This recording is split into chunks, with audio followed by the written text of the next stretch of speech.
Next speaker is my co-chair, Alessondra Springmann. Particle sizes in the Coma of Comet 45P Honda-Mrkos-Pajdušáková. Okay, what she said, as observed by the Arecibo Observatory Planetary Radar System. Thank you, Faith. I had to actually find an online pronunciation recording of that last name. So I'm going to be talking a little bit about radar observations that were taken last February of Comet 45P at Arecibo Observatory, which our friends at University of Central Florida have recently started operating. So this comet, 45P, was observed as part of a larger campaign to observe 3 kilometer scale comets between last year and this December. They're passing within about 0.2 AU from the sun, so it's about 60 lunar distances. So we have 45P, 41P, and then 46P Virtanen, which I'll talk about at the end. And after 2019, we don't expect any similar close apparitions of comets coming by Earth, barring discovery of a long-period comet. And let me just remind you, since this is an exploration science crowd, that comets have a lot of volatiles, they have a lot of ices, they've got an interesting particle environment around them. And Virtanen was actually the original target of the Rosetta mission. So when we talk about near-Earth objects, we can't forget that comets can also be near-Earth objects too. So 45P was observed last February up until perigee, and it was observed at Arecibo over a period of 8 days, and also as part of a broader campaign in the optical and infrared wavelengths from ground-based telescopes.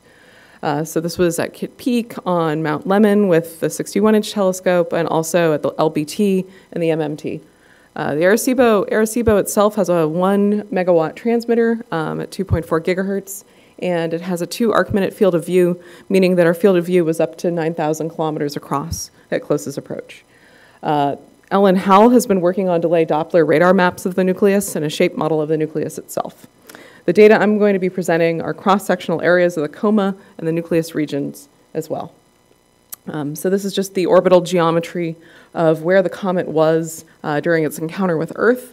You can, I can't really show you Earth's orbital plane here, but you can pretend that the comet is actually coming out from under the ecliptic and then crossing the ecliptic and moving out of the orbital Earth's orbital plane here.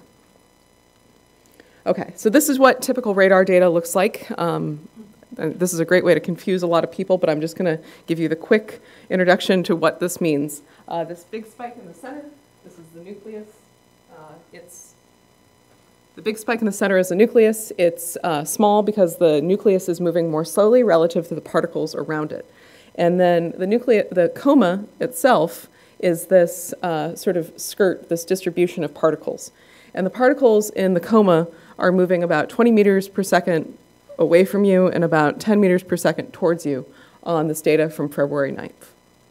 And you can actually see some evolution of the coma as the days went on. You can see that the coma distribution isn't quite symmetric. It changes day from day, becoming a little more symmetric as time goes on. This is what we call the polarizations of the comet.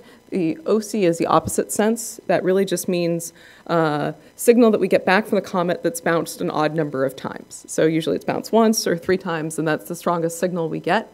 The same sense polarization is signal that's bounced twice or 4 times.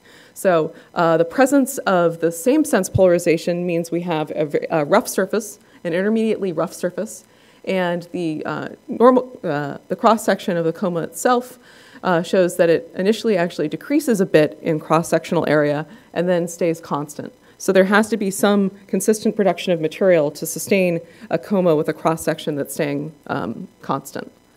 When you look at the polarization ratios of the comet and the nucleus, there's a few things. First of all, the nucleus polarization ratios might actually be decreasing. So a larger polarization ratio means a rougher surface, and a lower polarization ratio means a smoother surface. So maybe the comet is losing decimeter-sized blocks and getting smoother at the wavelengths we're looking at. The coma polarization ratio seems to be staying consistent at about 0.15. These are both, so the nucleus polarization ratio says that the surface is probably rough at decimeter scale, and it may be getting smoother as time goes on.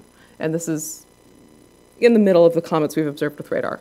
For the coma, This is, the polarization ratio is 15%. It implies that you're scattering off a large number of asymmetric non-spherical particles in the coma. And eventually we'll be able to use this to constrain what size of particles we're actually seeing. The smallest particle sizes Arecibo can detect in mass are 2 centimeters. We can also make some mass loss estimates based on optical as well as radio observations of molecular production from the comet. DeSanti and Amy Lovell have measurements of about 2 to the 28th molecules per second coming off this object, which means you're losing about 600 kilograms a second of water. And we can assume that that means if you lose about 1 meter of material of this comet during an apparition, losing 1 meter of material with that mass loss rate, you'd be losing about a meter of material in a month. So there's a lot of stuff coming off this comet. These are some optical images as well. This was taken with a CN filter on the Bach 90-inch telescope. And this is all, these are stacked, these are long exposures, and you can see that there's a structure pointing towards the sun in the CN data and the optical data, and it actually evolves throughout the night, that it changes in shape. White is brightest, red is darkest here, and then these streaks are just star trails because the comet isn't moving with the stars. So you can see that there's structure here in the optical wavelengths as well. And this image has been enhanced there by Beatrice Mueller at PSI. This is an R image, and if you don't know much about optical filters, that's okay. It's a great proxy for looking at dust. And so you can see a dust structure here as well. And it's interesting that the dust seems to be moving in pretty much the same direction as the CN, but maybe not quite. So one of the interesting things that we're seeing here is that we're seeing a lot of large particles in radar. We're seeing CN structure pointing in one direction towards the sun, and we're seeing dust moving in a slightly different direction than the CN. This is a preliminary shape model made by Ellen Howell at the University of Arizona of the nucleus of 45P, and I can call your attention to it's not just sort of a spherical blob, it actually has a little bit of structure here, seems to maybe have a cliff or some sort of indentation, and it seems that when the comet is oriented in a certain way, that's when we seem to see the outbursts coming off in the CN and the dust. So perhaps that there's one section of the comet that is producing these outbursts. We've seen with the Rosetta results that different parts of the comet are going to be producing different species with time. So we're hoping that without a spacecraft, we can provide a more holistic view of these comets from the ground. All right, so we've detected the coma structure with radar and also in optical wavelengths. We're going to be constraining the number of particles in the coma, the production rates of these particles, and also figuring out the velocity distribution of the particles in the coma that we see with radar.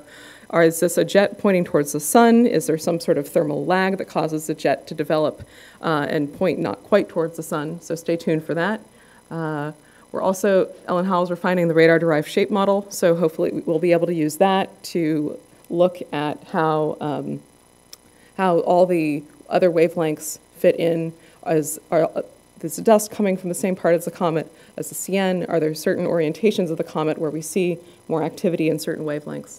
And then, as said earlier, that this is a great opportunity to really understand these three comets, not just as an individual comet, and not just as an individual comet in several different wavelengths with many processes from dust to gas to the large grains in the coma, but also this gives us three comets that we can compare and contrast, and a consistent data set for all of them so that when we don't have any comets coming by Earth, it'll be a good opportunity to study data.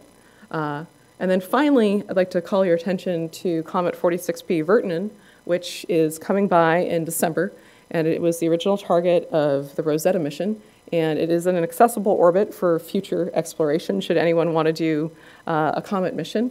It is a hyperactive comet, which pretty much means it produces more water than we would expect for a comet of this size. It's coming within 30 lunar distances on December 16th. It's coming, I think, 0.08 AU. And there's a campaign website should you want to get involved. If you have an optical telescope at your disposal, if you have comet filters, or you know an amateur astronomer who likes to contribute to scientific campaigns. And it'll be the last chance to observe Jupiter family comets at close range for decades. So With that, I'll be happy to take your questions.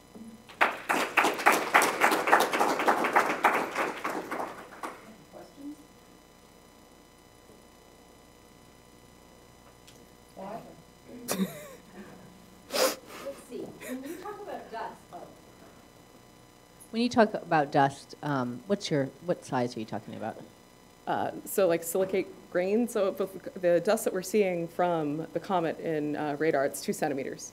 But we can go smaller, but with... But then you had another... optical, yeah. so it's microns, like Okay. less, less than a 10 micron. microns. Yeah, Oh, 10 okay. micron particles, yeah. And in the case of Mike, what produces the CN, that has to be a dust, right? Otherwise, it wouldn't be collimated. well, I mean, yeah, I mean, there's a lot of various parent molecules that could break down into the daughter product of CN, but it's probably coming from dust. There's a lot of pathways to get to CN. Faith, you had a question? Yeah, I did, which is just why the sudden stop in the Jupiter and the comets. Why do we have a bunch right now? It just happens, laws of orbital mechanics. It's just an unfortunate coincidence, I guess, if you like observing JFCs. So consider sending missions to these objects.